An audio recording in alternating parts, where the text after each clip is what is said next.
तो आज डे 3 है, यानी क्लास 3। हम लोग लगातार अभी फिजिक्स पढ़ रहे हैं। तो आज है फिजिक्स का क्लास 3। तो इसके पिछले वाले क्लास में हम लोग पढ़े थे कि लास्ट टॉपिक था प्रतिबिंब क्या होता है, प्रतिबिंब कितने प्रकार के होते हैं। आई होप कि समझ में आया होगा। और आज देखने वाले नेक्स्ट टॉपिक में मैंने डाला था कि समतल दर्पण द्वारा प्रतिबिंब का बनना। एक्चुअली में समतल दर्पण जो होता है उसमें प्रतिबिंब कैसे बनता है, किस रूप में बनता है, उसका आकार कैसा होता है, प्रतिबिंब की दूरी क्या होती है, तमाम सारी बातें आज क्लास 3 में जानने वाले हैं। चलिए क्लास को शुरू करते हैं। तो पहली बात कि अगर इसका स्क्रीनशॉट लेना चाहते हैं तो स्क्रीनशॉट ले लीजिए, अन्यथा अगर इसको हम समझाएंगे तो पूरा ये हो जाएगा। ठीक है, तो स्क्रीनशॉट लेना चाहते हैं तो फटाफट ले सकते हैं। चलिए अब क्लास शुरू करते हैं। तो यहाँ पे पहला टॉपिक आता है कि समतल दर्पण द्वारा प्रतिबिंब का बनना, यानी समतल दर्पण में प्रतिबिंब बनना यानी कैसे बनता है। जब प्रतिबिंब बनेगा तब प्रतिबिंब का छवि तो होगा ही, प्रतिबिंब का दूरी भी होगा। तो यहाँ पे लिखा हुआ है पहली बात कि समतल दर्पण में प्रतिबिंब बनेगा तो वस्तु दूरी बराबर प्रतिबिंब दूरी होती है। वस्तु दूरी बराबर प्रतिबिंब दूरी होती है। अगर यहाँ पे ये सपोर्ट ऐड की, ये मान लीजिए कि ये क्या है, प्रतिबिंब है, सॉरी दर्पण है। ये क्या है, दर्पण। और मैं इस दर्पण से यहाँ पे मैं खड़ा हूं, और इस दर्पण से जहां पे मैं खड़ा हूं उसकी दूरी मान लीजिए कि कितना है, सपोर्ट ऐड की 1 फीट है। कितना, 1 फीट। इस दर्पण से मैं यहाँ पे हाथ रख रहा हूँ। ठीक है, मैं यहाँ पे हाथ रखा हूँ और ये बोर्ड क्या है, दर्पण। तो इस दर्पण से मेरे हाथ की दूरी 1 फीट है। मान ली कितना फीट है, 1 फीट। तो इसका जो प्रतिबिंब दर्पण में बनेगा तो उसके अंदर यानी दर्पण के अंदर जो प्रतिबिंब बन रहा है वो भी कितना फीट दूर दिखाई देगा, 1 फीट। तो ही बोल रहा है कि वस्तु दर्पण से जितना दूरी रखोगे तो दर्पण में जो प्रतिबिंब बनेगा उतने ही दूर पे बनेगा। समझ में आ रहा है। तो आप दर्पण में घर पे जाइएगा, दर्पण में खड़ा होइएगा और देखिएगा, गौर नहीं किए होंगे कभी, दर्पण तो हमेशा देखे होंगे जैसे जिसमें फेस ऐसे आप देखते हैं, बाल झाड़ते हैं। तो गौर करिएगा कि हम जहाँ पे खड़ा होते हैं उतना ही दूर पे पीछे भी दर्पण में हमारा प्रतिबिंब बनता है। तो इसमें लिखा हुआ है कि समतल दर्पण में, सिर्फ और सिर्फ समतल दर्पण में, अवतल उत्तल की बात नहीं किया जा रहा है, सिर्फ और सिर्फ समतल दर्पण में वस्तु दूरी बराबर होता है प्रतिबिंब दूरी। अगर आपके एग्जाम में ऑब्जेक्टिव में आएगा कि वस्तु दूरी बराबर प्रतिबिंब दूरी निम्नलिखित में से किस दर्पण में होता है, दे रहेगा समतल, उत्तल, अवतल, इनमें से कोई नहीं। तो किसमें, समतल। तो वस्तु दूरी बराबर प्रतिबिंब दूरी समझ में आ गया क्या होता है। यानी दर्पण से जितना ही दूर हम खड़ा रहेंगे दर्पण में उतना ही दूर प्रतिबिंब बनेगा। ठीक है, आगे चलते हैं। तो जैसे यहाँ पे स्पष्ट लिखा हुआ है कि कोई वस्तु, कोई भी वस्तु, चाहे हम हो या फिर कोई वस्तु हो, समझ में आ रहा है ना, कोई भी कॉपी, किताब, कलम, पेंसिल, कुछ भी हो, समझ में आ रहा है ना, कुछ भी, कोई वस्तु समतल दर्पण से, कितना, समतल दर्पण से जितनी आगे होती है उसका प्रतिबिंब दर्पण से उतना ही पीछे बनता है। दर्पण से उतना ही पीछे बनता है। जैसे मैं अभी बताया कि यहाँ पे दर्पण है, ये दर्पण है, और मैं दर्पण में अगर मैं अपना फेस देखूं और दर्पण से जितना दूर मैं खड़ा होकर देखूंगा दर्पण में उतना ही दूर मैं दर्पण में दिखूंगा कि इतना दूर मैं हूँ। समझ में आ रहा है ना। तो ये बोल रहा है वस्तु दूरी बराबर प्रतिबिंब दूरी। आई होप कि समझ में आया होगा। और यहाँ पे देखिए लिखा हुआ है, एक मैंने कार्ड बनाया है और ये दर्पण बनाया है। ये क्या है, ये बी जो है, ये क्या है, एक कार्ड है और कार्ड में बी लिखा हुआ है यहाँ पे ऐसे, और ये दर्पण है। ठीक है, तो दर्पण में जितना दूरी ये है उतना ही दूरी पर ये कार्ड का प्रतिबिंब बन रहा है। और कैसा बन रहा है, तो पार्श्व परिवर्तन का मतलब होता है लेफ्ट वाला राइट में और राइट वाला लेफ्ट में। यानी ये लेफ्ट है, ये राइट है, तो दर्पण में देखेंगे तो ऐसे हो जाएगा, ये वाला इधर दिखाई देगा, ये वाला इधर दिखाई देगा। समझ में आ रहा ना। तो उसी को बोलते हैं पार्श्व परिवर्तन। समझ में आ रहा। एक आता है बी पार्श्व परिवर्तन, तो वो आगे पढ़ाएंगे। ठीक है, तो बी वाला फिगर देखिए कैसे बन रहा है। ये वाला जो है इधर बन रहा है, समझा रहा ना। तो इसको बोलते हैं पार्श्व परिवर्तन। और ये समझ में आया कि प्रतिबिंब दूरी बराबर होता है वस्तु दूरी, यानी वस्तु दूरी बराबर प्रतिबिंब दूरी, यानी दर्पण में, समतल दर्पण में जहां से खड़ा होकर देखेंगे उतना ही दूरी पे उस प्रतिबिंब में भी आपका डिस्टेंस दिखाई देगा। तो अब चलते हैं कि नेक्स्ट टॉपिक आता है कि समतल दर्पण। अब बात आया कि समतल दर्पण में जो प्रतिबिंब बनेगा उसका खासियत होगा, विशेषता, ठीक है, विशेषता होगा, जो कि यहाँ पे स्टेप बाय स्टेप लिखा हुआ है। समतल दर्पण द्वारा बने प्रतिबिंब की विशेषताएं, समझ में आ रहा है? विशेषताएं क्या क्या होती है तो देखिएगा, प्रतिबिंब दर्पण के पीछे बनता है, पहली बात दर्पण के पीछे। दूसरा में प्रतिबिंब का आकार वस्तु के आकार के बराबर था, जैसे भी लिखा हुआ वस्तु दूरी बराबर प्रतिबिंब दूरी, और वस्तु का आकार बराबर प्रतिबिंब का आकार होता है, समझ रहे ना। तो प्रतिबिंब का आकार, प्रतिबिंब मतलब जो आपका छवि बनेगा वस्तु के आकार के बराबर होगा, यानी जैसा अगर ये मार्कर हम दिखाई दे रहा है, मतलब समतल दर्पण में यहाँ पे जाके खड़ा कर देंगे ऐसे पकड़ के, तो जितना इसका आकार होगा उतना ही उसमें भी बनेगा। तुम डिट्टू, समझ रहा ना, न कम ना बेसी, यानी जिस आकार में है, जितना इसका ये है मोटाई है, जितना लंबाई है, समझ में आ रहा ना, उतना ही सेम टू सेम बनेगा, ठीक है, न कम न बेसी। तो पहली बात तो वस्तु दूरी बराबर प्रतिबिंब दूरी होता है, दूसरा में प्रतिबिंब का आकार बराबर वस्तु का आकार, और प्रतिबिंब हमेशा दर्पण के पीछे बनता है, समझ में आ रहा ना। उसके बाद प्रतिबिंब वस्तु की अपेक्षा क्या बनता है, सीधा। क्या बनता है, सीधा, बस, यानी सीधा बनेगा। बस बात ये हो जाता है कि लेफ्ट वाला राइट में, राइट वाला लेफ्ट में, बाकी एकदम सीधा बनेगा, समझ में आ रहा ना, क्या बनेगा, एकदम सीधा। लेकिन यहाँ पे सिर्फ परिवर्तन होगा कौन सा, पार्श्व, मतलब पार्श्व मतलब लेफ्ट वाला राइट में, राइट वाला लेफ्ट, बाकी सब कुछ सेम टू सेम, समझ में आ रहा है। तो प्रतिबिंब वस्तु की अपेक्षा क्या बनता है, क्या बनता है, सीधा। तो याद रखिएगा, पीछे बनेगा, दर्पण के पीछे, वस्तु का आकार के बराबर प्रतिबिंब का आकार होगा, अब क्या बनेगा, सीधा बनेगा। उसके बाद चौथा में आता है प्रतिबिंब पार्श्व रूप से उल्टा होता है, जैसे यहाँ पे है ना, पार्श्व रूप से क्या है, उल्टा, मतलब बी ऐसे था, इसमें उल्टा दिखाएगा, ठीक है। किसमें, पार्श्व रूप से, ठीक, पूरे रूप से नहीं, पार्श्व मतलब खाली लेफ्ट और राइट, समझ, लेफ्ट और राइट।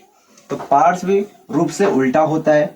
उसके बाद प्रतिबिंब आभासी होता है। आभासी में बताया था कि प्रतिबिंब में दो प्रकार के बताए थे, कि वास्तविक, एक आभासी। आभासी जिसको पर्दे पर उतारा नहीं जा सकता, समझ रहा है ना। तो जो समतल दर्पण में जो प्रतिबिंब बनेगा उसको पर्दे पर उतारा नहीं जा सकता, क्यों, क्योंकि प्रतिबिंब कैसे बनता है, आभासी। प्रतिबिंब कैसा बनता है, आभासी होता है, इसे पर्दे पर प्राप्त नहीं किया जा सकता है। उसके बाद 6 में प्रतिबिंब दर्पण से उतना ही पीछे बनता है, प्रतिबिंब दर्पण से उतना ही पीछे बनता है जितना वस्तु दर्पण के आगे रहता है, समझ रहा ना। यानी कोई दर्पण है और यहाँ पे दर्पण है, और दर्पण में प्रतिबिंब जितना पीछे बनेगा, समझिए कि दर्पण के आगे उतना ही आप आगे, ठीक है, दर्पण के पीछे जितना प्रतिबिंब बन रहा है उतना ही दर्पण से आप आगे, समझ में आ रहा है ना। जैसे ये जो है, ये दर्पण है, और मैं यहाँ पे, ये दर्पण है और मैं यहाँ पे मार्कर रखे हूँ, और इसके और इसके बीच का डिस्टेंस है, मान लीजिए कि 1 फीट, 1 फीट, ठीक है, 12 इंच, जैसे अभी मैंने समझाया इस तरह से समझा रहा हूँ, 12 इंच, ये मान लीजिए 2 फीट या फिर 3 फीट, ठीक है। तो इसका आकार तो बनेगा दर्पण में, समतल दर्पण में, तो यहाँ से यहाँ जितना डिस्टेंस है उतना ही डिस्टेंस प्रतिबिंब में बनेगा, समझ में आ रहा ना। तो ये था समतल दर्पण की विशेषताएं। पहला क्या था, पहला जो समझ में आया, पहली बात की दर्पण पार्श्व में परिवर्तन होगा, यानी लेफ्ट वाला राइट में, समझ में आ रहा ना। दर्पण के पीछे बनेगा, वस्तु प्रतिबिंब दूरी बराबर होता है वस्तु दूरी, प्रतिबिंब का आकार बराबर वस्तु का आकार, और दर्पण में प्रतिबिंब जितना दूरी पर बनेगा उतना ही दर्पण के आगे वस्तु रखा रहता है, ये था, ठीक है। और प्रतिबिंब दर्पण, समतल दर्पण में प्रतिबिंब हमेशा आभासी बनता है। आभासी का मतलब होता है जिससे पर्दे पर उतारा नहीं जा सकता। तो ये क्या था, 6 विशेषता। आगे चलता है, आई होप समझ में आया होगा ये चीज। आगे चलते हैं तो अब इसके बाद टॉपिक आता है, नेक्स्ट टॉपिक, वक्र सतहों से परावर्तन। वक्र सतहों से परावर्तन का मतलब होता है, वक्र का मतलब मुड़ा हुआ, वक्र का मतलब मुड़ा हुआ, समझ में आ रहा है ना, वक्र का मतलब मुड़ा हुआ। जैसे वक्र सतह से, सतह मतलब समझ रहा है ना, सतह से, सतह का मतलब जहां से प्रकाश टकरा कर निकलती है उसको क्या बोलते हैं, सतह। ये क्या है, सतह है ना, समझ में आ रहा है, ये क्या है, सतह। अगर ये रहता इसमें रिफ्लेक्शन का क्षमता रहता, रिफ्लेक्शन का मतलब परिवर्तन करने की क्षमता होता है, तो यहाँ से अगर यहाँ से टॉर्च मारते तो यहाँ से टकरा के उधर निकल जाता। अगर और सीधा करते तो यहाँ से टकरा के इधर निकलता, और एकदम 90 डिग्री पर करते तो बताए थे 90 डिग्री पर अगर कोई आपतित आ रहा है किरण, तो परिवर्तन होने के बाद उसी रास्ता से निकलेगी। समझ में रहा है ना। तो सतह का मतलब जहां से प्रकाश परावर्तन होकर गुजर जाती है, और वक्र का मतलब होता है मुड़ा हुआ, ठीक है। और परिवर्तन का मतलब समझिए, जो परिवर्तित होती है, प्रकाश परिवर्तित होती है, तो वक्र सतह से परिवर्तन होता है। चलिए हम जानते कि वक्र सतह किसे कहते हैं, वक्र सतह है क्या। अब आता है यहाँ पे देखेंगे तो वक्र सतह से परिवर्तन में हम यहाँ पे कवर करते हैं, तो समतल सतह से ही नहीं, समतल सतह से का मतलब सिर्फ समतल दर्पण से ही नहीं, चिकने चमकदार वक्र सतह से भी प्रकाश के परिवर्तन से प्रतिबिंब प्राप्त होता है। समझ रहा ना, सिर्फ चिकने से ही नहीं, मतलब कि समतल से नहीं, चिकने वक्र सतह चमकदार, ठीक है, वक्र मतलब मुड़ा हुआ, उससे भी क्या होता है, प्रतिबिंब बनता है। जैसे में आप एक चम्मच लीजिए, क्या लीजिए, चम्मच। चम्मच में दो तरह का सतह होता है ना, एक धंसा हुआ और उस साइड उभरा हुआ। ऐसे ऐसा चम्मच होता है ना, ऐसे होता है चम्मच ना, और ये डंडी होता है, चम्मच ऐसे होता है। तो ये जो सतह है ये धंसा हुआ है और बाहरी वाला सतह उभरा हुआ, ठीक है। तो चम्मच को आप लीजिएगा, ठीक है, नया चम्मच लीजिए और जाके अपना चेहरा देखिए, ये धंसा हुआ में भी चेहरा दिखाई देगा और उभरा इधर साइड को देखें तो इधर भी चेहरा दिखाई देगा, लेकिन बस अंतर होगा, इसमें जो प्रतिबिंब बनेगा वो डिफरेंस होगा इसके अपेक्षा, ठीक है। यानी इसमें प्रतिबिंब बनेगा अलग होगा, इसमें प्रतिबिंब बनेगा जो अलग होगा। इसी को बोलते हैं वक्र सतह। वक्र का मतलब मुड़ा हुआ, वक्र का मतलब मुड़ा हुआ, समझ आ रहा ना, मुड़ा हुआ, ये भी तो है ना मुड़ा हुआ, और ऐसे, समझ में आ रहा ना, वक्र का मतलब मुड़ा हुआ, यानी वक्र सतह से भी प्रकाश का परिवर्तन होता है। जैसे में एग्जाम्पल में मैंने लिखा है कि चम्मच के दोनों सतहों से, दोनों सतहों का मतलब धंसा हुआ और उभरा हुआ, चम्मच के दोनों सतहों से बने प्रतिबिंब लगभग वैसे ही होते हैं जैसा कि गोलीय दर्पण से बनते हैं। आई मीन चम्मच भी एक प्रकार का गोलीय दर्पण का काम करता है। गोलीय दर्पण का मतलब गोल, गोल का मतलब गोल, ठीक है, गोलीय दर्पण का मतलब गोल। और उसको जब काट देते हैं, गोलीय दर्पण का एक छोटा सा भाग को ही बोलते हैं उत्तल दर्पण, और एक छोटा सा भाग को ही बोलते हैं अवतल दर्पण। समझ में आ रहा है ना। जैसे में ये क्या हो गया, बात समझना, ये जो है ये क्या हो गया, गोल हो गया, ठीक है।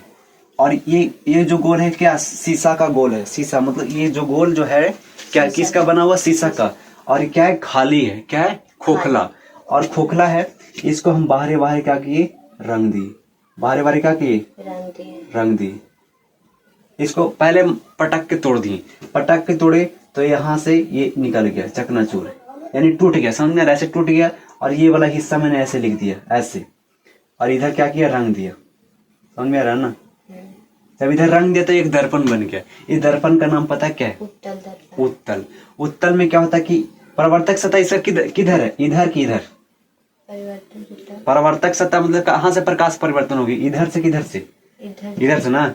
ये क्या होगी, प्रकाश ऐसे आएगी, इधर से निकल जाएगी, क्योंकि इधर तो रंगा हुआ है। तो अगर हम बाहर वाला हिस्सा को रंग दे, बाहर वाला हिस्सा को रंग दो, मतलब गोलीय दर्पण मतलब एक गोले खोखले गोले का भाग होता है, कोई जैसे अवतल दर्पण या उत्तल दर्पण क्या होता है, खोखले गोले का भाग होता है। तो ये क्या है, गोला है, गोला क्या, शीशा का गोला। यहाँ पे लिखा हुआ है गोलीय दर्पण कांच का टुकड़ा होता है। गोलीय दर्पण क्या होता है, कांच का टुकड़ा होता है, ठीक है। जब उसको फोड़ देते हैं या फिर काट देते हैं, यानी एक भाग को निकाल कर और उसको रंग देंगे, बाहरी वाला भाग को रंग देंगे तो बन जाएगा अवतल दर्पण, और बाहरी किनारे के अंदर वाला भाग को रंग देंगे वो बन जाएगा उत्तल दर्पण। तो यहाँ पे तो गोलीय दर्पण भी एक प्रकार का काम करता है। चम्मच जो है, चम्मच भी क्या करता है, गोलीय दर्पण की तरह ही काम करता है, क्योंकि गोलीय दर्पण में भी एक आंतरिक भाग होता है, एक बाहरी भाग होता है, और चम्मच में भी एक आंतरिक भाग होता है, एक बाहरी भाग होता है। जो चम्मच में जैसे फिगर बनेगा दोनों साइड, वैसे गोलीय दर्पण में ही बनेगा, आगे हम पढ़ने वाले हैं। जैसे कि यहाँ पे लिखा हुआ है, चम्मच की दोनों सतहों से बने प्रतिबिंब लगभग वैसे ही होते हैं जैसा कि गोलीय दर्पण से बनता है। गोलीय दर्पण अभी मैंने बताया कि ये जो है एक गोला है। क्या है? गोला। किसका गोला है? तो शीशा का। समझ में रहा? किसका गोला है? शीशा का। और खोखला क्या है? खोखला। समझ में रहा ना? क्या है? खोखला। खोखला है, समझ में? खोखला का मतलब अंदर भरा हुआ नहीं, मतलब उसमें पानी डाल सकते हो। समझ रहा ना? एक छेद करके उसमें पानी डाल सकते हो, खोखला। समझ रहा ना? खोखला तो मतलब गोल तो है पूरा। गोल क्या है? बॉल की तरह। बॉल कैसा होता है? जो हम फुटबॉल खेलते हैं, जैसे फुटबॉल खेलते हैं, फुटबॉल क्या होता है? एक गोला होता है, बाहर बाहर रहता है सतह और अंदर खोखला रहता है, उसमें हवा डाल देते हैं। तो उसी मान लो कि आप शीशा के ले लो। क्या ले लो? फुटबॉल ना लेके सेम टू सेम शीशा के ले लो, जो कि अंदर एकदम खोखला है। अब उसको एक बार क्या करो? फोड़ दो। फोड़ने के बाद जो कांच निकलेगी, सीधा तो एकदम निकलेगी नहीं, जब भी फूटेगी तो मुड़े हुए फूटेगी, क्योंकि उसका शेप कैसा है? गोल है। तो उसको निकाल कर किधर भी एक भाग रंग दो, चाहे तो इधर वाला भाग रंग दो, चाहे तो अंदर वाला। अगर इधर वाला भाग रंगते हैं, रजित करते हैं, तो अंदर वाला भाग क्या बन जाएगा? परावर्तक सतह। और जब अंदर वाला भाग परावर्तक सतह बन गया, उसी को बोलते हैं अवतल दर्पण। और बाहर वाला भाग न रंग के अंदर वाला भाग रंग रहे, तो ये वाला बन जाएगा परावर्तक सतह। और जिसका उभरा हुआ भाग परावर्तक सतह होता है, उसको ही बोलते हैं उत्तल दर्पण। तो चम्मच भी एक्चुअली में गोलीय दर्पण की तरह ही काम करता है। समझ में रहा? गोलीय दर्पण में भी दो सतह होता है, एक बाहरी एक अंदरी, और चम्मच में भी एक बाहरी एक अंदर का सतह होता है। तो याद रखिएगा, पूछेगा कि चम्मच भी किस दर्पण के तरह कार्य करता है। ऑप्शन में रहेगा बहुत सारा, अवतल, उत्तल या गोलीय दर्पण, इनमें से कोई नहीं। तो क्या बोलेंगे? गोलीय दर्पण। अवतल उत्तल नहीं। समझ रहा ना? अगर ए बी अगर रहेगा, बी और सी दोनों, तो बी और सी दोनों मारेंगे। यानी कौन सा? इसका सही जवाब हो जाएगा गोलीय दर्पण। इसका चम्मच भी क्या होता है? दर्पण एक गोलीय दर्पण। गोलीय दर्पण क्या होता है? जिसमें अवतल उत्तल अवतल और उत्तल के दोनों का गुण होता है, उससे क्या बोलते हैं? गोलीय दर्पण। समझ रहे ना? गोलीय दर्पण में किसका किसका गुण होता है? अवतल का और उत्तल का। समझ में आ रहा है? तो चम्मच भी किस प्रकार का दर्पण है? गोलीय दर्पण। गोलीय दर्पण मतलब इसमें अवतल का भी गुण हो और उत्तल का भी गुण हो। तो आई होप कि इतना समझ में आया होगा कि वक्र सतह से परिवर्तन, यानी वक्र सतह यानी मुड़ा हुआ सतह से परिवर्तन हो सकता है प्रकाश। अगर एक सतह को अगर रंग दिया जाए, तो कलर चढ़ा दिया जाए, तो उस कलर चढ़ाने की प्रक्रिया को बोलते हैं रजतित। ऐसे समझ में आ रहा ना? और कोई भी कलर से आप रंग नहीं सकते, उसमें आगे बताएंगे किस कलर से रंग उस पर चढ़ाया जाता है। ठीक है, अब आता है गोलीय दर्पण। आई होप कि गोलीय दर्पण समझ में आया। गोलीय दर्पण क्या है? गोलीय दर्पण एक क्या है? खोखले गोले का भाग होता है। खोखले गोले का मतलब एक शीशा का गोला है, उसको फोड़ दो तो सब वो जो फूटा हुआ एक भाग क्या हो जाएगा? एक बड़ा भाग का एक भाग होगा। समझ में रहा? जैसे मान लीजिए एक शीशा है पूरा गोल फुटबॉल के जैसा, उसको पटक के फोड़ दे, तो जो टूट गया शीशा, वो भाग किसका था? पूरे भाग का था ना। हाँ। यानी गोलीय दर्पण एक खोखले गोले का एक भाग होता है। समझ में आ रहा है? बात समझ में आ रहा है? गोलीय दर्पण किसका भाग है? खोखले गोले का भाग है। ठीक है, खोखले गोला को फोड़ देंगे तो एक दर्पण मिल गया, बशर्ते उसको रंग देंगे, कलर कर देंगे। तो अब आता है जो कि यहाँ पे लिखा हुआ स्पष्ट भाषा में कि गोलीय दर्पण कांच का टुकड़ा होता है, हमेशा कांच का ही होगा, और लोहा लकड़ी का बना नहीं सकते, क्योंकि लोहा लकड़ी में परिवर्तन करने का क्षमता नहीं होता, सिर्फ और सिर्फ कांच में होता है। ठीक है, ज्यादातर कांच में चमकीले चीज में होता है। ठीक है, तो अब आता है कि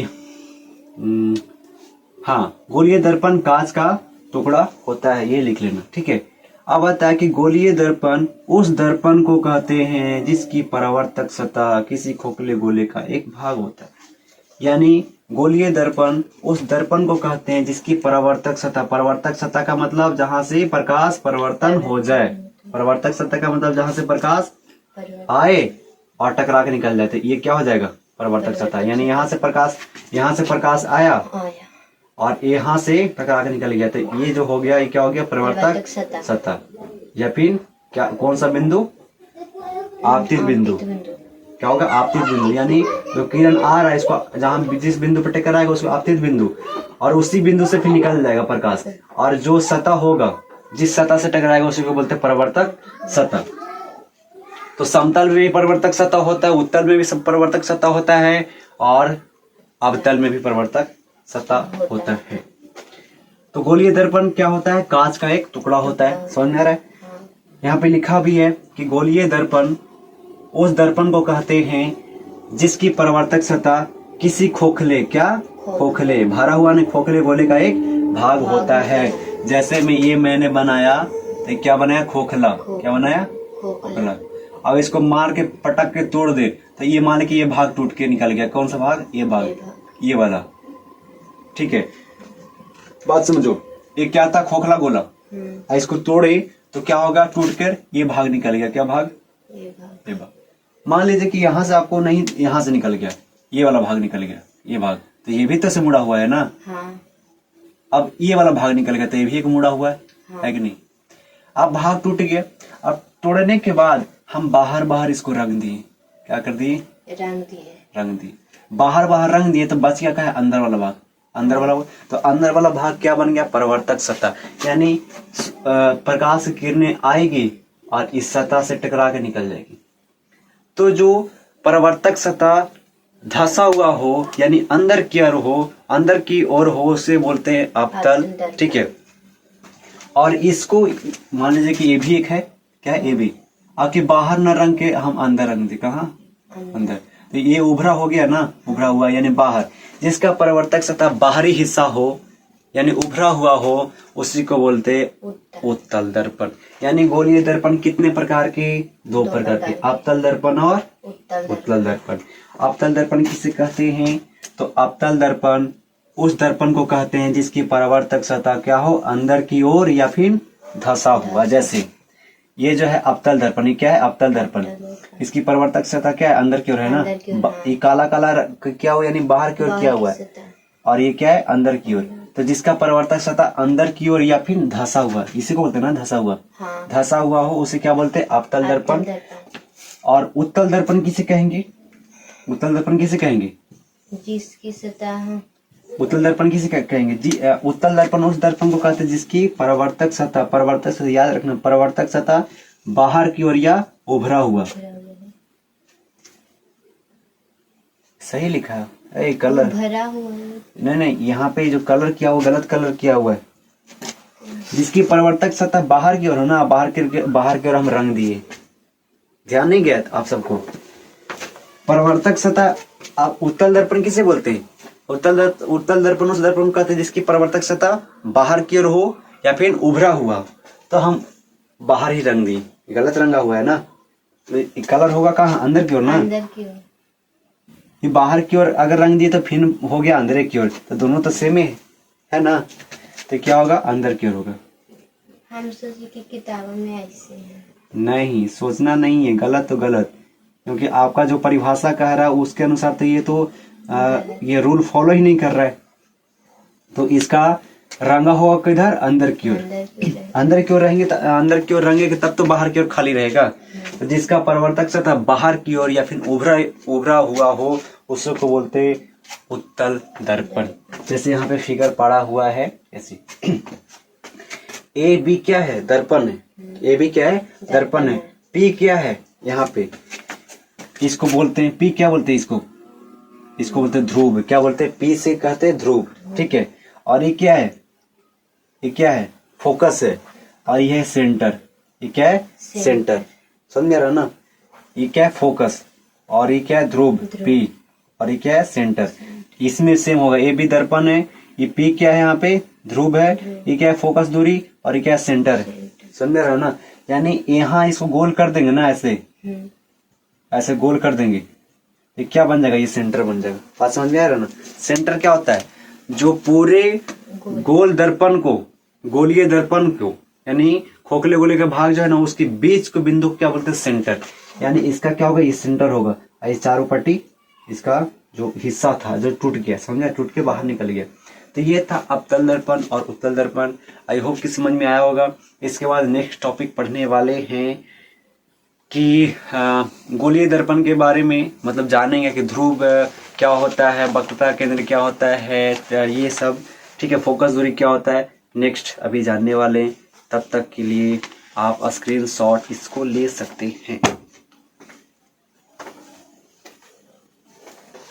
चलिए तो अब ये समझते हैं गोलीय दर्पण से संबंध विभिन्न पद क्या होता है। मतलब गोलीय दर्पण जो होता है ना, एक खोखले गोले का भाग होता है, उसके अंदर तमाम चीज पढ़ना होता है। जैसे कि यहाँ पे लिखा हुआ है, पहले आप इसको स्क्रीनशॉट लेना चाहते तो ले लेना, तो पूरा वही समझाने के दरमियान में पूरा ये हो जाएगा, तो फटाफट स्क्रीनशॉट ले ले।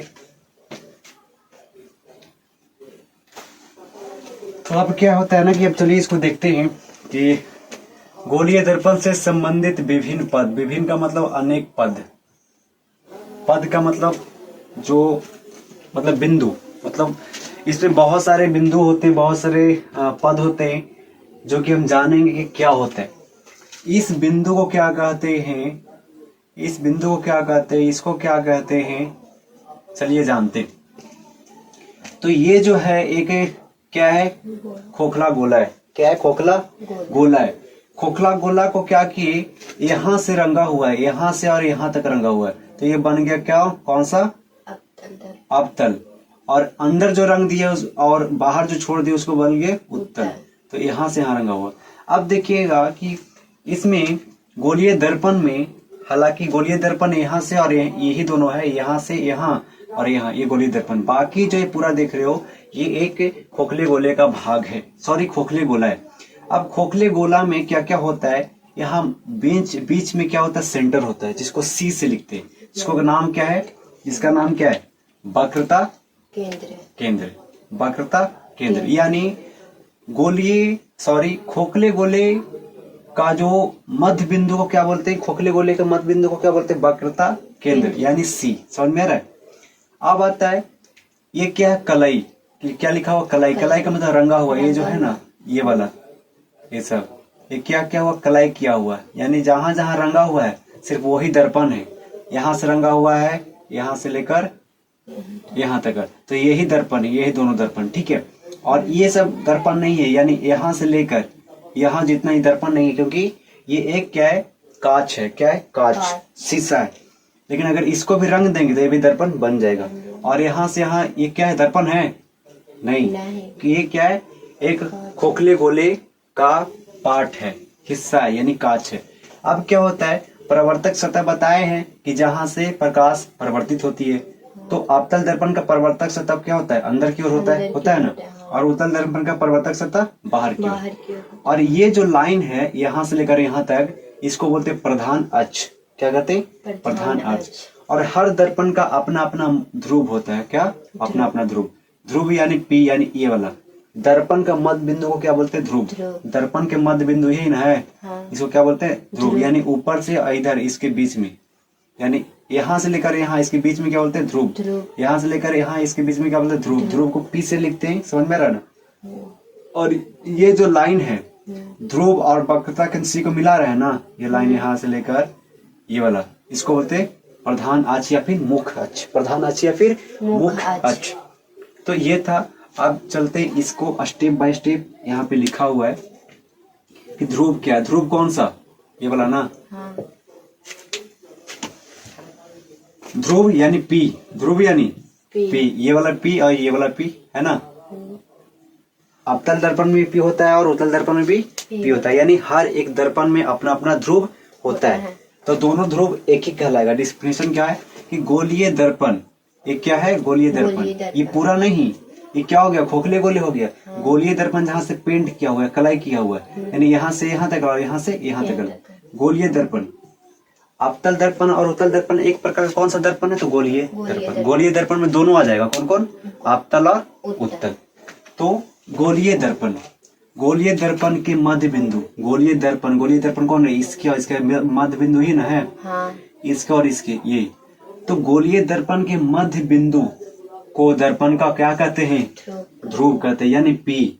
पूछेगा कि दर्पण का पी किसे कहेंगे, दर्पण का पी किसे कहेंगे, तो क्या बोलेंगे कि गोलीय दर्पण के मध्य बिंदु को दर्पण का ध्रुव कहते हैं। यानी गोलीय दर्पण के मध्य बिंदु, पूछेगा कि उत्तल दर्पण का ध्रुव किसे कहते हैं, उत्तल दर्पण का ध्रुव किससे कहते हैं, तो क्या बोलेंगे उत्तल दर्पण के मध्य बिंदु के दर्पण के ध्रुव कहते हैं।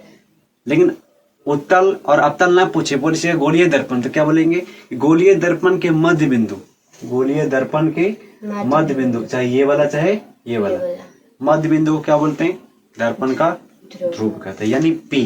ध्रुव को किससे डिनोट करते हैं, पी। आगे चलते हैं। फिर क्या है वक्रता केंद्र, वक्रता केंद्र इसमें कौन है, वक्रता केंद्र ये है ना, वक्रता केंद्र को क्या किससे लिखते हैं, सी से, किससे, सी से। तो ये सब सिंबल याद रखिएगा, क्योंकि न्यूमेरिकल जब बनवाएंगे तो ये सब आपसे पूछेंगे। तो वक्रता केंद्र सी क्या है, ये क्या है वक्रता केंद्र सी क्या है, तो यहाँ पे बहुत आसानी भाषा में लिखा हुआ कि गोलीय दर्पण, गोलीय दर्पण मतलब ये पूरा, सॉरी गोलीय दर्पण यहाँ से लेकर यहाँ तक, दर्पण आ रहा तो सिर्फ दर्पण समझे। गोलीय दर्पण जिस खोखले गोले का भाग होता है, गोलीय दर्पण किस खोखले गोले का भाग होता है, ये बताएं कि ये जो है यहाँ से यहाँ, ये भाग किसका है, पूरा का है ना, ये पूरा का एक भाग है ना।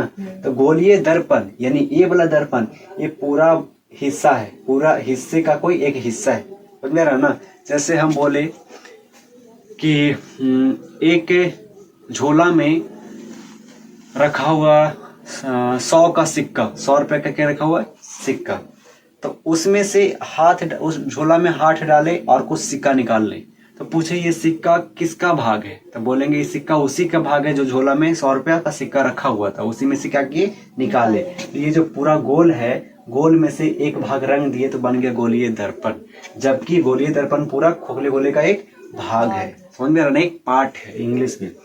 तो वक्रता केंद्र क्या है, गोलीय दर्पण जिस मतलब ये वाला, जिस खोखले गोले का भाग होता है उसके, उस गोले के केंद्र, ये पूरे के केंद्र कौन है, ये पूरे का केंद्र यानी पूरे गोला जो है उसका केंद्र यानी बीच वाला सेंटर कौन है, तो सी, यानी उसको बोलते हैं वक्रता केंद्र।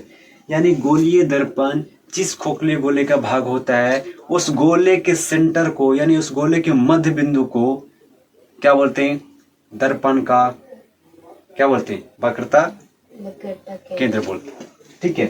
तो गोलीय दर्पण जिस गोले का यानी खोखले गोले बोल सकते हैं या फिर गोले बोल सकते हैं, ठीक है, खोखले गोले या फिर गोला। तो गोलीय दर्पण जिस खोखले गोले का भाग होता है उस गोले के केंद्र को दर्पण का वक्रता केंद्र कहते हैं, यानी ये वाला गोले का जो केंद्र होगा उसी बोलेंगे वक्रता केंद्र। समझ में आ गया। तो ये सब थोड़ा बहुत याद करना पड़ेगा, समझना पड़ेगा, समझ में रहा ना, क्योंकि ये हम नया नया पढ़ रहे हैं ना, क्योंकि ये शब्द क्या है नया नया हमारे लिए, क्योंकि 10th शुरुआत ही किए, तो ये सब नया नया बस समझना चाहिए कि ये जो सेंटर है इसी सेंटर को क्या बोलते हैं वक्रता केंद्र, यानी गोलीय दर्पण जिस खोखले गोले का भाग होता है उसके केंद्र को वक्रता केंद्र कहते हैं। तो ये था, ये आपका क्लियर हो गया, वक्रता केंद्र हो गया क्लियर। अब चलते वक्रता त्रिज्या। इसमें वक्रता त्रिज्या किधर है, कहीं भी लिखा हुआ है, यानी यहाँ से लेकर यानी सेंटर से लेकर कहीं भी अप्लाई खींचो, यहाँ भी ये भी क्या है त्रिज्या ही है, यहाँ से लेकर ये जो क्या है त्रिज्या है, यहाँ से लेकर ये त्रिज्या क्या होता है, सेंटर से लिया हुआ चाप, यानी सेंटर से लिया हुआ सतह तक चाप कहीं भी नापो उसका डिस्टेंस, उसका दूरी क्या होता है समान होता है, यानी यहाँ से यहाँ भी सेम रहेगा, यहाँ से यहाँ भी सेम, यहाँ से यहाँ भी सेम, यहाँ से यहाँ, यहाँ से यहाँ, कोई भी बिंदु पर ले लें, सेंटर से कोई भी सतह के कोई भी बिंदु पर ले ले, वो क्या कहलाता है त्रिज्या कहलाता है। और त्रिज्या का पूरा माप सेम रहेगा, चाहे यहाँ से यहाँ लीजिए, यहाँ से यहाँ, समझ में रहा ना।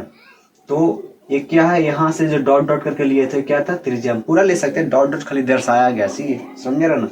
तो यहाँ से अगर यहाँ भी ले रहा तो क्या त्रिज्या है, समझ रहा ना क्या है, लेकिन यहाँ से यहाँ क्या है, ये व्यास है, क्या है व्यास, यहाँ से लेकर यहाँ ये क्या है पूरा लिनियर व्यास है।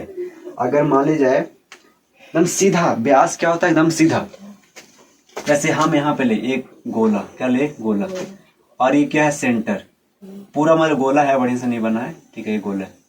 तो यहाँ से ये वाला ये क्या व्यास है, सीधा एकदम नहीं, ये क्या हो गया, ये भी त्रिज्या हो गया और यहाँ से ये भी त्रिज्या हो गया। लेकिन जब हम क्या करें, यहाँ से हम सीधा ले चल देते, क्या हो गया व्यास। व्यास। यहाँ से लाएं और यहाँ ले चल देते, क्या हो गया व्यास। यहाँ से लेके चल जाए एकदम सीधा एकदम ऐसे व्यास, क्या हो गया व्यास। व्यास क्या होता है, तो त्रिज्या का 2 गुना होता है। देखो यहाँ से यहाँ त्रिज्या, फिर यहाँ से यहाँ, यानी 2 गुना हो गया ना, एगो यहाँ एगो यहाँ। त्रिज्या का 2 गुना क्या होता है व्यास, समझ रहे, व्यास का आधा होता है त्रिज्या। तो यहाँ से यहाँ लिया गया क्या, त्रिज्या। तो त्रिज्या किसे कहते हैं, वक्रता त्रिज्या क्या है तो जानेंगे, वक्रता त्रिज्या क्या है। तो गोलीय दर्पण हमेशा याद आएगा, गोलीय दर्पण हमेशा इसमें आएगा। गोलीय दर्पण जिस गोले का भाग होता है उसकी त्रिज्या को दर्पण की वक्रता त्रिज्या कहते हैं। यानी गोले का, यानी खोखले गोले का त्रिज्या को ही वक्रता त्रिज्या कहते हैं। गोले का वक्रता केंद्र को ही दर्पण का वक्रता केंद्र कहते हैं। समझ में आ रहा ना, बात समझ में आया। यानी खोखले गोले का जो होगा वो दर्पण का होगा, समझ में आ रहा ना। जैसे अगर कहा जाए कि जैसे पिताजी या फिर माताजी, और जैसे पिताजी का घर बनाए, क्या बनाए, घर। तो अगर कोई पूछेगा उसके बेटा से क्या आपका घर है, तो बोलेगा कि हाँ मेरा भी घर है, क्योंकि पिताजी ने बनाया है। लेकिन अधिकार बेटा का है कि नहीं, क्योंकि बेटा किनका है, तो पिताजी का है। समझ आ रहा ना। तो ये समझो कि ये क्या है, पिताजी यानी बाप, और ये क्या है, बेटा। तो जो बाप का होगा ये बेटा का होगा, बात समझ में आ रहा है। जो बाप का होगा वो बेटा का होगा, ठीक है। तो इसका त्रिज्या दर्पण का त्रिज्या कहलाएगा, इसका वक्रता केंद्र गोलीय दर्पण का वक्रता केंद्र कहलाएगा। समझ में आ रहा है ना। ये था, तो ये था ध्रुव, वक्रता केंद्र, वक्रता त्रिज्या। जैसे सब में लिखा हुआ गोलीय दर्पण जिस खोखले गोले या फिर गोले का भाग होता है उसके केंद्र को दर्पण का वक्रता केंद्र कहते हैं। गोलीय दर्पण जिस गोले का भाग होता है उसकी त्रिज्या को दर्पण की वक्रता त्रिज्या कहते हैं। तो गोले आ रहा है ना, यानी जो गोला के होगा वो दर्पण का होगा। समझ में आ रहा ना। तो गोला का क्या है, केंद्र है, तो दर्पण का भी केंद्र हो जाएगा। गोला का क्या है, त्रिज्या है, दर्पण का भी त्रिज्या हो जाएगा। अब आता है प्रधान अक्ष या फिर मुख्य अक्ष। इसमें प्रधान अक्ष या मुख्य अक्ष किधर है, ये वाला, यानी ये वाला, ये लाइन यहाँ से जो यहाँ गया है ना, यही लाइन क्या है, ये लाइन। तो प्रधान अक्ष या फिर मुख्य अक्ष किसे कहते हैं। देखो तो प्रधान अक्ष किस किस पॉइंट से मिल रहा है, पी से भी मिल रहा है और सी से मिल रहा है ना। फिर पी या पी सी आ रहा है, तो ये तो एक है ना, अलग अलग करेंगे तो खाली पी और सी। यानी पी और सी को जो सरल रेखा मिलाती है, पी और सी को मिला दिया ना यहाँ से यहाँ तक, ये लाइन खींच ले चला आ गया। यानी पी और सी को मिलाने वालों को प्रधान अक्ष या फिर मुख्य अक्ष कहते हैं। समझ में ना। पी मतलब ध्रुव और सी मतलब वक्रता केंद्र, यानी वक्रता केंद्र और ध्रुव को मिलाने वाली सरल रेखा को ही प्रधान अक्ष या फिर मुख्य अक्ष कहते हैं। जैसे कि यहाँ पे लिखा हुआ है कि गोलीय दर्पण, इसको बोल चाल की भाषा में ऐसा बोलेंगे, लेकिन किताबी भाषा में गोलीय दर्पण, ठीक है। यानी सिर्फ एओ की बात कर रहा है, चाहे इसको चाहे तो इसको। गोलीय दर्पण के ध्रुव से, गोलीय दर्पण के यहाँ से ध्रुव से वक्रता केंद्र सी को मिलाने वाली सरल रेखा को दर्पण का प्रधान अक्ष या फिर मुख्य अक्ष कहते हैं।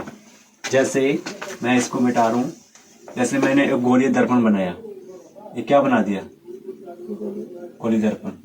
तो यहाँ पे जरूर होगा पी होगा, तो यहाँ से यहाँ पे मान लेंगे इधर होगा ना, वक्रता केंद्र किधर होगा, इधर ना, इधर मतलब अंदर की ओर, जैसे ये वाला। यहाँ पे क्या सी है, ठीक है। सी मतलब सेंटर ना, सी मतलब सेंटर।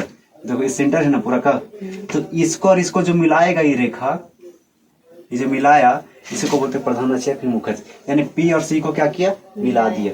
तो गोलीय दर्पण के ध्रुव से वक्रता केंद्र को मिलाने वाली सरल रेखा को दर्पण का प्रधान अक्ष या फिर मुख्य अक्ष कहते हैं। तो ये था गोलीय दर्पण से संबंधित विभिन्न पद, यानी बिंदु।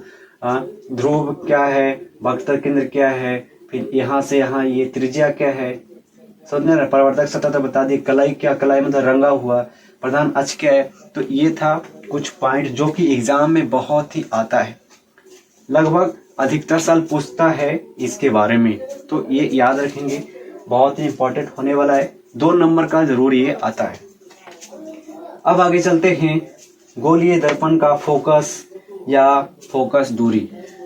गोलीय दर्पण में क्या क्या पढ़ते हैं, अवतल और उत्तल। तो आई होप पढ़ेंगे कि उत्तल का फोकस या फोकस दूरी, अवतल का फोकस या फोकस दूरी। तो कुल मिला के क्या बोलते हैं, गोलीय दर्पण का फोकस या फोकस दूरी। ये टॉपिक है, इसमें दो चीज पढ़ेंगे। आप पढ़ेंगे अवतल दर्पण का फोकस या फोकस दूरी। समझ में आ रहा ना, क्योंकि ये डायरेक्ट इसको नहीं पढ़ेंगे, बोले ना कि यहाँ ये सर ये नहीं पढ़ा है गोलीय दर्पण का फोकस या फोकस दूरी। गोलीय दर्पण में क्या क्या पढ़ते हैं, अवतल और उत्तल। तो अवतल और उत्तल के पढ़ेंगे फोकस और फोकस दूरी। समझ आया ना। तो फोकस और फोकस दूरी क्या है, तो अब चलते हैं अवतल दर्पण का फोकस या फिर फोकस दूरी। तो क्या होता है कि किसी अवतल दर्पण का, कोई भी अवतल दर्पण, किसका, कोई भी अवतल दर्पण का फोकस क्या है, उसके मुख अक्ष का। जैसे देखेंगे यहाँ पे, ये जो है अवतल दर्पण, ये क्या है, ये अवतल दर्पण। बोल रहा है कि ये अवतल दर्पण है, ये वाला, ये क्या है, अवतल दर्पण। बोल रहा है कि अवतल दर्पण का फोकस कौन है, ये है ना, फोकस है ना, एफ मतलब फोकस। बोल रहा है कि अवतल दर्पण के फोकस उसके मुख अक्ष पर वह बिंदु, मुख अक्ष ही ना हुआ, पता है ना, मुख अक्ष या फिर प्रधान अक्ष, प्रधान अक्ष या मुख अक्ष, मुख अक्ष पर ही फोकस बिंदु है ना, ये मुख अक्ष पर ही ना फोकस बिंदु है। और मुख अक्ष के समांतर ही ना ये लाइन आ रहा है, किरण। देखो समांतर, ए भी समांतर, किरण मतलब ये आ रहा है, आपतित किरण है, क्या होना है, आपतित किरण। यानी मुख अक्ष के समांतर आपतित किरण परिवर्तन के बाद फोकस पर मिलती है, उसी को क्या बोलते हैं, अवतल दर्पण का फोकस या फिर फोकस दूरी। लिखा हुआ है किसी अवतल दर्पण का फोकस उसके मुख अक्ष पर वह बिंदु, कौन, मुख अक्ष पर ही बिंदु है, मुख अक्ष पर वह बिंदु मतलब फोकस। किसी अवतल दर्पण का फोकस उसके मुख अक्ष पर वह बिंदु है जहां मुख अक्ष के समांतर आती किरणें, मुख अक्ष के समांतर, देखो ये ना है, देखो ये मुख अक्ष के समांतर आती किरणें, और ये ना आती किरणें, क्या रहा है, आती किरणें दर्पण से परिवर्तन के बाद मिलती है। दर्पण से यहाँ आया, परिवर्तन के बाद कहाँ मिला, ये यहाँ, ये हुआ आया, और यहाँ से परिवर्तन के बाद यहाँ मिला। बात समझ में आ रही है। क्या है कि किसी अवतल दर्पण का फोकस उसके मुख अक्ष पर वह बिंदु है, यही बिंदु मुख अक्ष पर यही बिंदु है जहां मुख अक्ष के आती समांतर किरणें दर्पण से परिवर्तन के बाद कहाँ मिलती है, यही मिलती है फोकस पर। इसी को बोलते हैं फोकस या फिर फोकस दूरी। बोलेगा अवतल दर्पण का फोकस या फिर फोकस दूरी क्या है, अवतल दर्पण का फोकस या फोकस दूरी क्या है। तो फोकस कहाँ होता है, पहले समझिएगा, फोकस होता कहाँ, फोकस होता है मुख अक्ष पे। कहाँ होता है, मुख अक्ष पे। अब मुख अक्ष या प्रधान अक्ष बता चुके हैं। मुख अक्ष और प्रधान अक्ष दोनों का एक ही नाम है, दोनों है लेकिन दोनों को एक ही है। मुख अक्ष या प्रधान अक्ष दोनों सेम है। मुख अक्ष और प्रधान अक्ष आपको बताया कि मुख अक्ष प्रधान अक्ष है क्या, तो दर्पण का ध्रुव और वक्रता केंद्र C को मिलाने वाली एक सरल रेखा है, और उसी सरल रेखा पर एक बिंदु आता है जिसका नाम है फोकस। और मुख अक्ष के समांतर ही आती है किरण, मुख अक्ष के समांतर आती है किरण यानी प्रकाश किरण, और दर्पण से परिवर्तन के बाद फोकस पे मिलती है, उसी को बोलते हैं फोकस या फिर फोकस दूरी। समझ गया ना। यह अवतल में मिलती है, क्या है, मिलती है, लेकिन उत्तल में क्या होती है, मिलती हुई प्रतीत होती है। जैसे मैं देख सकते हैं यहाँ पे डॉट डॉट करके लिखा हुआ है ना, डॉट डॉट करके लिखा हुआ है, मिलती हुई प्रतीत होती है, मतलब ऐसा मालूम पड़ता है, लेकिन हकीकत में है, लेकिन मालूम पड़ता है, लेकिन इसमें एकदम हकीकत है। समझ रहा है ना। तो सेम चीज है, अवतल का फोकस से फोकस दूरी, उत्तल का फोकस से फोकस दूरी दोनों सेम है, लेकिन इसमें हकीकत में होता है, इसमें आती हुई प्रतीत होती है। प्रतीत का मतलब समझ में आ रहा है ना, प्रतीत, जिसको हम दर्शाते हैं डॉट डॉट डॉट डॉट से। समझ में आ रहा है ना। तो आई होप कि समझ में आया होगा कि गोलीय दर्पण अवतल का फोकस से फोकस दूरी क्या है। जैसे हम फिर से एक्सप्लेन करते हैं कि अवतल का फोकस से फोकस दूरी होता है कि अवतल दर्पण में जो होता है मुख अक्ष होता है, मुख अक्ष पे ही एक बिंदु होता है जिसको नाम है फोकस, और मुख अक्ष के ही समांतर आती है प्रकाश की किरणें, और वो प्रकाश की किरणें जब आती है तो दर्पण से टकराती है, और टकराने के बाद ही उस बिंदु पे आके मिलती है, जिस बिंदु का नाम है फोकस या फोकस दूरी। ठीक है, फोकस। अब फोकस दूरी किसे कहते हैं, फोकस दूरी किसे कहते हैं, तो P यानी दर्पण के ध्रुव और फोकस के बीच की दूरी को क्या बोलते हैं, फोकस दूरी। समझ रहे ना। दर्पण के ध्रुव और फोकस के बीच को बोलते हैं फोकस दूरी। सॉरी, ये थोड़ा सा मिस्टेक हो गया। दर्पण का फोकस किसे कहते हैं? तो दर्पण के फोकस उससे कहते हैं जो अभी मैंने बताया कि मुख अक्ष के समांतर आती प्रकाश की किरण दर्पण से परिवर्तन के बाद जिस बिंदु पर मिलती है उसे क्या बोलते हैं? दर्पण का फोकस करते हैं। लेकिन फोकस दूरी तो P और F के बीच की दूरी को क्या बोलते हैं? फोकस दूरी, जो कि यहाँ पे नीचे लिखा हुआ है, थोड़ा सा ध्यान में नहीं रहा। अब आगे चलते हैं। तो ये था आपका अवतल, और उत्तल में चलते हैं। उत्तल में चलते हैं तो लिखा हुआ उत्तल दर्पण का फोकस या फिर फोकस दूरी। फोकस दूरी दोनों में सेम ही होगा, ठीक है, दोनों में सेम। P और F के बीच को ही फोकस दूरी करते हैं, ठीक है। लेकिन उत्तल दर्पण का फोकस और अवतल दर्पण का फोकस थोड़ा सा डिफरेंस है, थोड़ा सा क्या है देखिएगा। किसी उत्तल दर्पण का फोकस, किसी उत्तल दर्पण, ये क्या है? किसी उत्तल दर्पण का फोकस, ठीक है, मुख अक्ष पर वह बिंदु है, मुख अक्ष पर यही बिंदु है, यही ना मुख अक्ष है, हाँ। यह बिंदु है, ठीक है, बिंदु है जहां मुख अक्ष के समांतर, यही क्या है? मुख अक्ष के देखो ये समांतर आ रहा है प्रकाश की किरण, क्या हो रहा है? समांतर प्रकाश की किरण आती, प्रकाश के किरण मुख अक्ष के समांतर आती प्रकाश के किरण दर्पण से परिवर्तन के बाद आती हुई प्रतीत होती है। कहाँ? देखो, यहाँ से गया और यहाँ से निकल गया ना, यहाँ से आया और यहाँ से निकल गया। लेकिन देखो ये क्या हुआ? आती हुई, ये देखो ये प्रतीत होती है, क्या होती है? ये ऐसे, समझ में आया ना? क्या हुआ? आती हुई, यानी यहाँ से गया और यहाँ से कहा गया? यहाँ, और यहाँ से फिर क्या हो गया? निकल गया, ऐसे। समझ में आया ना? यानी सेम चीज है, दोनों पढ़ो। किसी उत्तल दर्पण का फोकस, किसी अवतल दर्पण का फोकस, मुख अक्ष पर वह बिंदु है, मुख अक्ष पर वह बिंदु है जहां से मुख अक्ष के समांतर आती किरणें, जहां से मुख अक्ष के समांतर आती किरणें दर्पण से परिवर्तन के बाद, दर्पण से परिवर्तन के बाद मिलती है। आयतन खाली आती हुई प्रतीत होती है, बाकी सब कुछ हुई है, इसमें मिलती है, देखो मिल गई, और यहाँ आती हुई प्रतीत होती है, डॉट डॉट आती हुई प्रतीत होती है। तो यही था अवतल का फोकस और उत्तल का फोकस। अब आता है कि फोकस दूरी क्या है। यहाँ पे लिखा हुआ है कि फोकस यानी एफ से यानी एफ, है ना, क्या है? एफ। फोकस एफ से ध्रुव पी यानी पी, ध्रुव पी की दूरी यानी यहाँ से लेकर यहाँ तक जो दूरी है, यहाँ से लेकर यहाँ तक, या फिर यहाँ से लेकर यहाँ तक, इसी की दूरी को क्या बोलते हैं? फोकस दर्पण की फोकस दूरी कहते हैं। समझ में आ रहा ना? कोई पूछेगा कि अवतल दर्पण की फोकस दूरी किससे कहते हैं, तो बोलेंगे अवतल दर्पण के ध्रुव और अवतल दर्पण के फोकस की दूरी को फोकस दूरी बोलते हैं। और बोलेगा उत्तल दर्पण का फोकस दूरी, तो उत्तल दर्पण का ध्रुव और उत्तल दर्पण का फोकस को दूरी, बीच की दूरी को फोकस दूरी कहते हैं। समझ में आ रहा ना? लेकिन फिर पूछेगा, सिर्फ ये पूछेगा कि अवतल दर्पण का फोकस क्या है और उत्तल दर्पण का फोकस क्या है। तो अवतल दर्पण का फोकस में बोलेंगे कि प्रकाश परिवर्तन के बाद उस बिंदु पर मिलती है, जिस बिंदु को फोकस बोलते हैं, और उत्तल में उस बिंदु से आती ही प्रतीत होती है, उसे क्या बोलते हैं? अवतल का उत्तल का फोकस। तो ये था आज का टॉपिक। कल हम लोग पढ़ने वाले हैं गोलीय दर्पण की फोकस और उसकी वक्रता। कल हम लोग पढ़ने वाले गोलीय दर्पण की फोकस दूरी और उसकी वक्रता त्रिज्या में संबंध। गोलीय दर्पण की फोकस दूरी और उसकी वक्रता त्रिज्या में संबंध क्या है, ये पढ़ने वाले। आई होप कि ये क्लास अच्छा लगा होगा, और नया तो चैनल को सब्सक्राइब कर लो, अपने दोस्तों के साथ शेयर करो। हर एक अपडेट, हर एक पॉइंट यहाँ पे बहुत बेहतर तरीके से पढ़ाया जाके, जैसे कि आपको लोग देख रहे हो। और पूरे तैयारी से अगले साल में हम लोग को फाइट करना है और भाई विजय लाना है, पास होना है।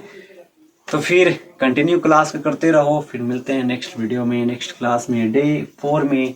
और 2-3 दिन में ये क्लास आपका 1 चैप्टर समाप्त हो जाएगा। बहुत ही हर एक छोटी से छोटी पॉइंट को कवर करने वाले। और जैसा कि आपको एहसास भी हो रहा होगा, आप किताब पलट कर देखो, एक भी पॉइंट अगर मिसिंग है तो कमेंट करो कि हाँ भाई कि ये पॉइंट मिसिंग है। एक भी पॉइंट मिसिंग नहीं है, क्योंकि हर एक टॉपिक मैं पढ़ा रहा हूँ, कोई भी टॉपिक छूट ना जाए, हर एक टॉपिक।